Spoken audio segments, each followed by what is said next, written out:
Yo, what's going on, everybody? Welcome into another episode of Mets Daily here on the Fan Arch Network. John Saponaro with you today and every day to talk about our New York Mets. But of course, before we get started, a quick shout out goes to our friends over at Kalshi for sponsoring the video. I should also mention, if you haven't subscribed already, go ahead and subscribe to the channel. Plenty of new Mets content coming out 5 days a week as the season winds down and as we get into the playoffs and the offseason. Not the playoffs for the New York Mets. We'll talk more about that later.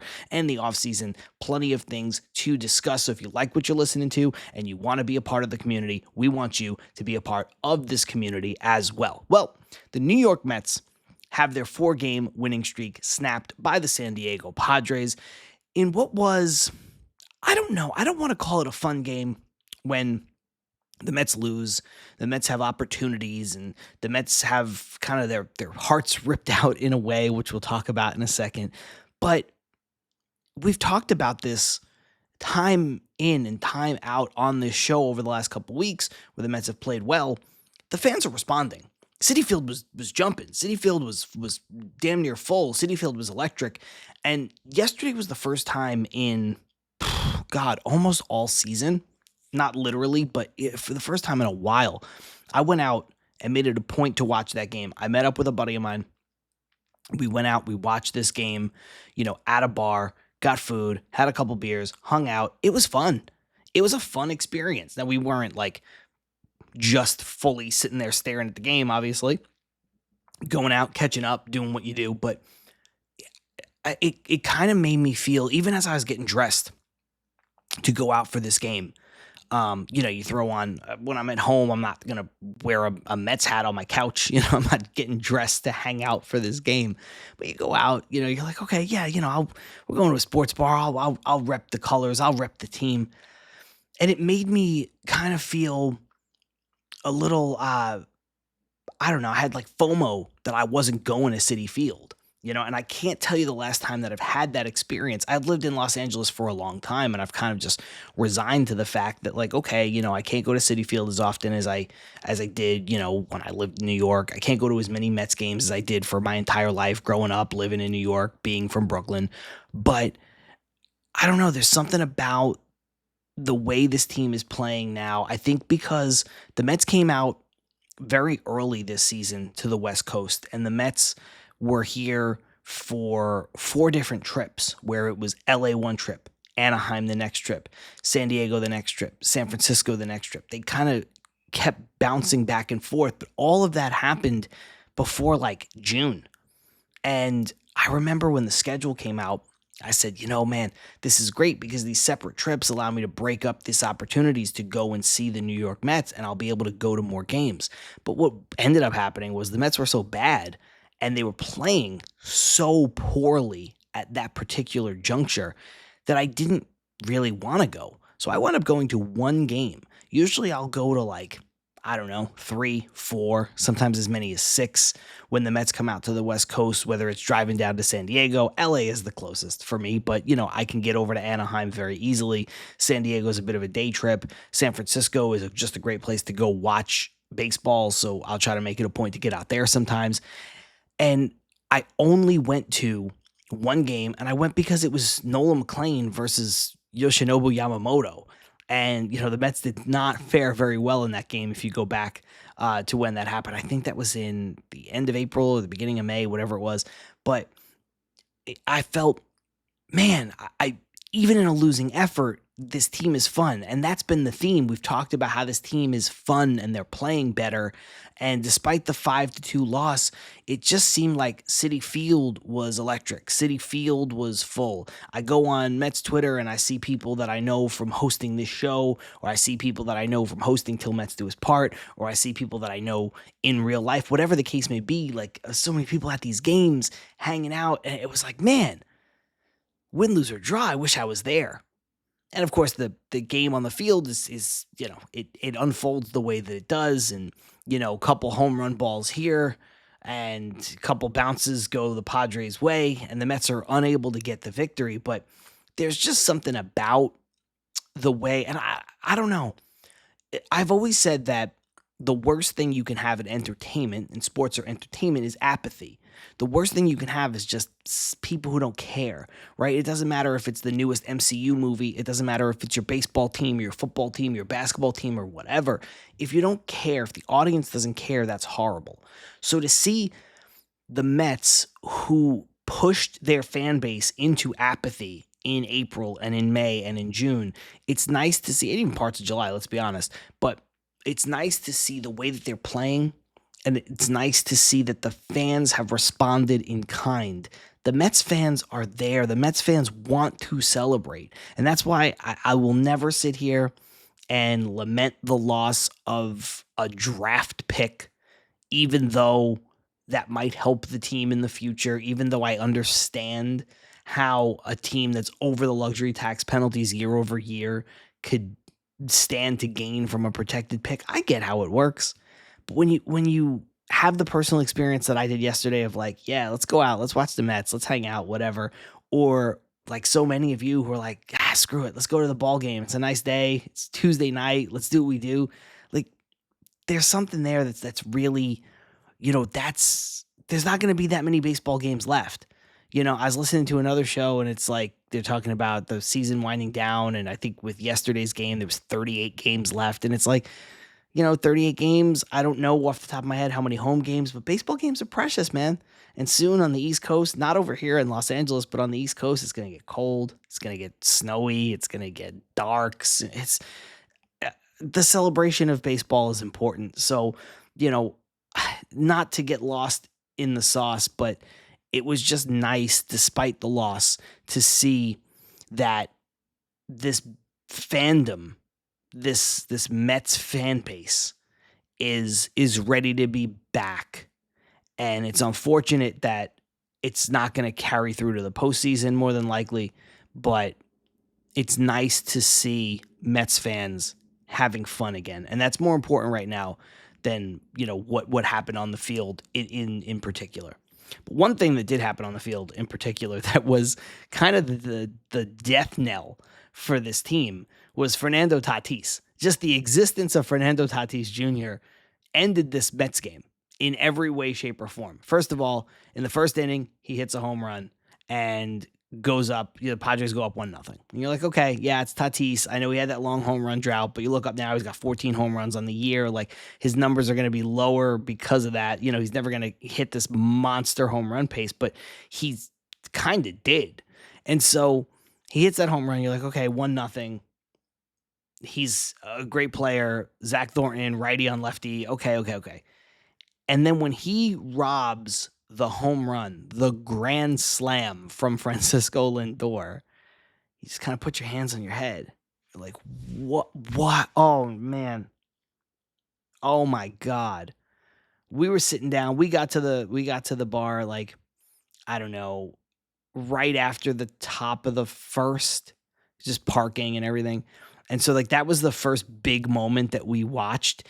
And we're like, oh, Lindor. Oh, my God. It's total elation to total deflation in the blink of an eye. And it's not the worst thing I've ever experienced, because I don't know if you guys remember, I think it would have been 2016 probably, when Ender Inciarte was playing for the Braves. And the Mets had Yoenis Cespedes still.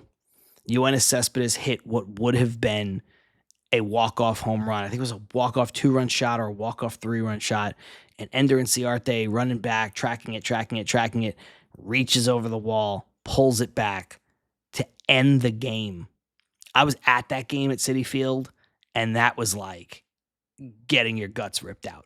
But this Fernando Tatis game, and that's really the only thing you can call it, I mean, he single-handedly won this game. If you ignore the law of predetermined outcomes for a second, he hits 2 home runs, totaling for 3 RBI. And he robs a grand slam, which totals 4 RBI. And the Mets lose by 3. And so that's a 7-run swing in the favor of the Padres, all off of the bat and glove of one singular player. I mean, Fernando Tatis Jr. is electric. He's a great ball player. He's spectacular. But man, it just sucks. And I do appreciate as an uninterested, if I was not a Mets fan, I do appreciate the swag with which he robbed that home run, held it for a second, the theater, the theatrics, the drama, and then showing the ball and having everyone in the ballpark react, including his own teammates, including his starting pitcher, Robbie Ray, including the Mets fans. I mean, that is bottle that. Baseball should find a way to bottle that when you talk about celebrations and excess and people act like you've been there before. That's all nonsense. What Fernando Tatis Jr. did, that's drama. That's something that, man, you know a moment, you feel the moment, you know what's happening, and you just respond to it. So that's as a baseball fan, as a sports fan, as someone who understands presentation and entertainment. As a Mets fan, damn it. Damn it, don't do that. But it was an unbelievable game for Fernando Tatis Jr. And like I said, he single-handedly won the game for the San Diego Padres.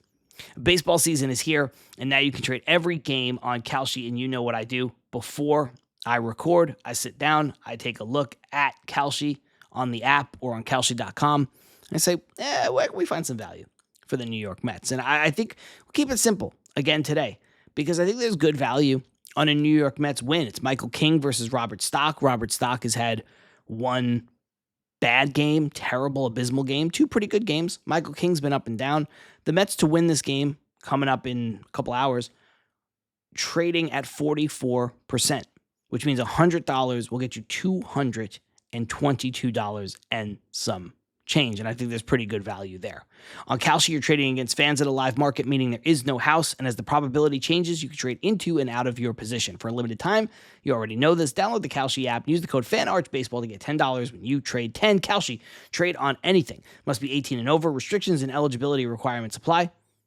Event contract trading involves risks and may not be suitable for all investors. Prices, values, and available markets may differ from those mentioned. For more information, see Kalshi.com/regulatory.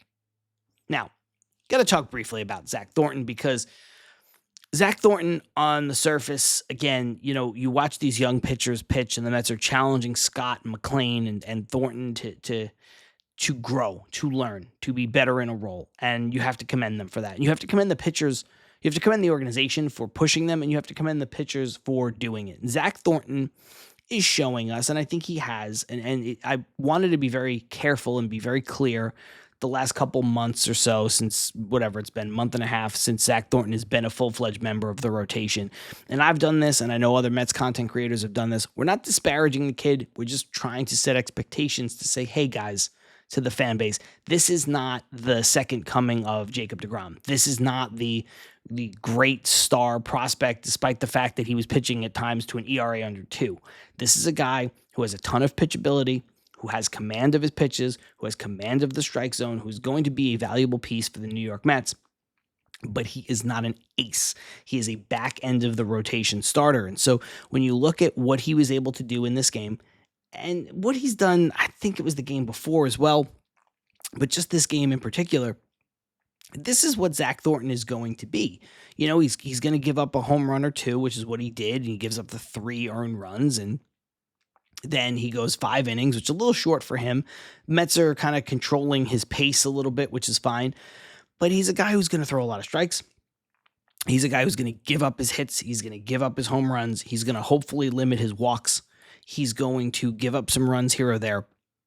But he's going to keep you in games. And we're seeing it now often with the way he's pitching, that this is the guy that he is meant to be, for lack of a better way of putting it. And so it was never to put him down when he was, on this unbelievable run at the 18 scoreless inning streak or whatever he was doing. It's never to put him down. The kid has the kid's a pro, and the kid deserves to be here. But it's understanding what he is and setting realistic expectations. And I think a game like last night is more in line with what Zach Thornton is going to be over the course of his career, with maybe 6 innings instead of 5, or even on a day where he maybe gives up a couple home runs early, but then buckles down, maybe he can give you 7 innings instead of 5.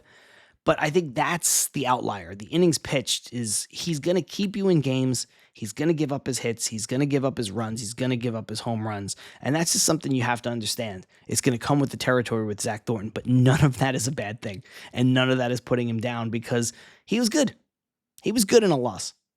It sucks he got the loss. It sucks Tatis got him. It sucks Tatis robbed that home run from Lindor. It sucks the Mets lost the game. But Zach Thornton was good. And I think this is what you need to get used to when you're watching Zach Thornton pitch. Last but certainly not least, this is why, and I've said this before. I don't know if I've ever said this on this show. I do not consider myself a pessimist or an optimist. When it comes to my sports fandom, I consider myself a realist. I try to be as down the middle as I possibly can be. Now, no one is 100% real all the time. No one is 100% objective all the time. So I do admit that my fandom is realist that skews just a drop positive because I feel that watching sports, you should watch with some kind of positive outlook, where you should watch with some kind of optimism because you want your team to do well. And whatever that optimism may be, right? Like even in the lost seasons of all lost seasons, well, it's like, well, R.A. Dickey's trying to get a Cy Young and I want to watch for R.A. Dickey because that's great. I want my team to, have a pitcher like that, whatever. I want this guy to have a moment. So you want to find the optimism. So I'm not here to rain on anybody's parade like we've talked about kind of on and off over the last week or so. If you are sitting here and championing and hoping and wishing and saying you got to believe for the Mets to make the playoffs on this run, good for you. You should be doing that. I don't want to rain on your parade. If that's what's getting you through the end of the season, these next 30 some odd games, fine, do it. I spoke glowingly about what the fan base has been like from afar and how much fun I'm having and how much fun it seems like the fan base is having. So don't let me or anybody else destroy that feeling. However, as is the case with Zach Thornton, you just be realistic because a game like last night shows you why it's very unlikely that the Mets make the playoffs because the Mets need everything to go right. The Mets were 10 games back of a wild card spot, 12 games under 500 going into play last night. The Mets are chasing the Padres, among other teams, of course. A lot of teams in front of them. But the Mets need everything to go right because for months, you guys, months, not days, not weeks, months, everything went wrong. And they buried themselves so deeply that a game like last night just kind of can't happen. And you know what? Games like last night are gonna happen. That's baseball, Susan. And that's why I picked the topics that I picked. Like, the Mets played a good enough game in some spots. The Mets got good enough starting pitching. The Mets got, I wouldn't say they got good bullpen pitching. Their bullpen gave up 2 runs, kind of pushed the game out of reach. But also at that point, the Mets facing Adrian Morejon and Mason Miller. And, I'm not saying they waved the right flag, but they didn't go to the ace bullpen. So it's just so difficult for the Mets to make the playoffs. Is it impossible? No. Is it mathematically not going to happen? No, there's still time. But much as the case with Zach Thornton, just measure your expectations. You want to be positive, be positive. You want to be optimistic, be optimistic. You want to root for it. But just measure your expectations because when you watch a game like last night unfold, you realize, man, that's how far off they are right now. That's the issue with where the Mets are at right now, is that they were so down bad that it is almost impossible for them to climb out of this hole. Everything has to go right. And the Mets went on a really good run, and I think the Mets are playing good baseball, and I think they'll continue to play good baseball for, maybe the rest of the season. But the Mets played teams that they could beat. Now the Mets are playing some teams that are fighting for their playoff lives. The Mets are trying to play spoiler. These teams are trying to make the playoffs.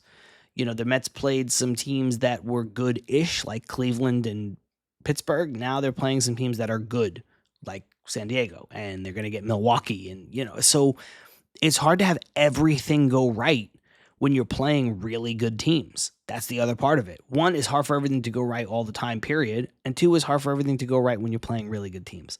So I'm not here to destroy your dreams. I'm not here to tell you not to root for the playoffs or not to hope for the playoffs. I'm just telling you to be measured. That's all. Just measure your expectations and be as realistic as you can. That's going to do it for this episode of Mets Daily. If you haven't already subscribed to the channel, sitting at just over 4,000 subscribers, trying to get to 5,000 by the end of the season. Until next time, I'm John Saponaro. See you tomorrow.